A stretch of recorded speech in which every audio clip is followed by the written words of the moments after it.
I guess when I found out about the solar decathlon, when I found out that we'd be building a net zero energy use home, when I found out we'd be packing into a shipping container, shipping it to China, I thought it was an opportunity I couldn't turn down. So we're retrofitting a typical Australian fibro home. By 2050, 60% of the housing stock from today will be still present.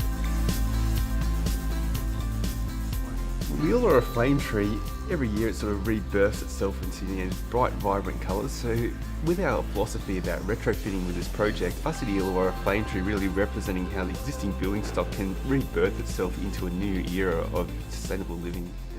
We've got a house that is an original house, and starting at that point, we have to start from something that is original and then work the other way.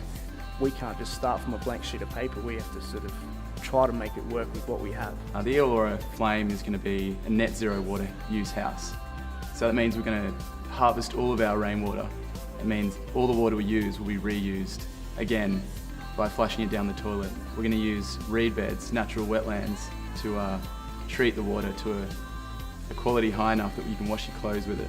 To create a net zero house is a challenge in itself, but actually taking that down and pulling it apart to make it modular, to fit into shipping containers and transporting it to Sydney and China and back again, that sort of breakdown and to make it transportable and reconstructable in 10 days is the big challenge. So that sort of creates a whole new challenge set that other teams don't have, and then also actually applying technology to something that exists.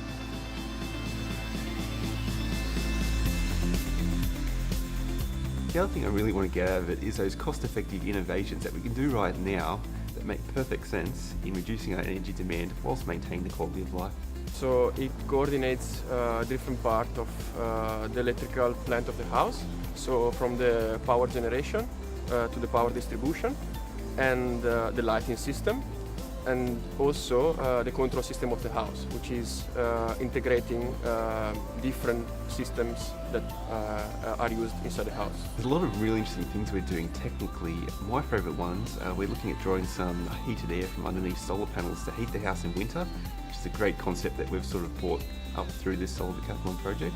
The other real innovation or technical aspect of it that I like is the way we're storing thermal energy. So we could heat the house during the day in winter, but then store that energy to continue heating the house through the night in winter as well.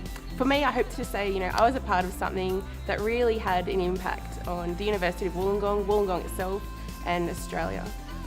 The greatest legacy that the Illawarra Flame will be a first and important step in retrofitting existing building stock to a standard that is high enough that it can compete energy-wise and water-wise. I think that it's really important that we don't just leave these buildings standing that have so much embodied energy, and we don't just demolish them to make way for new buildings.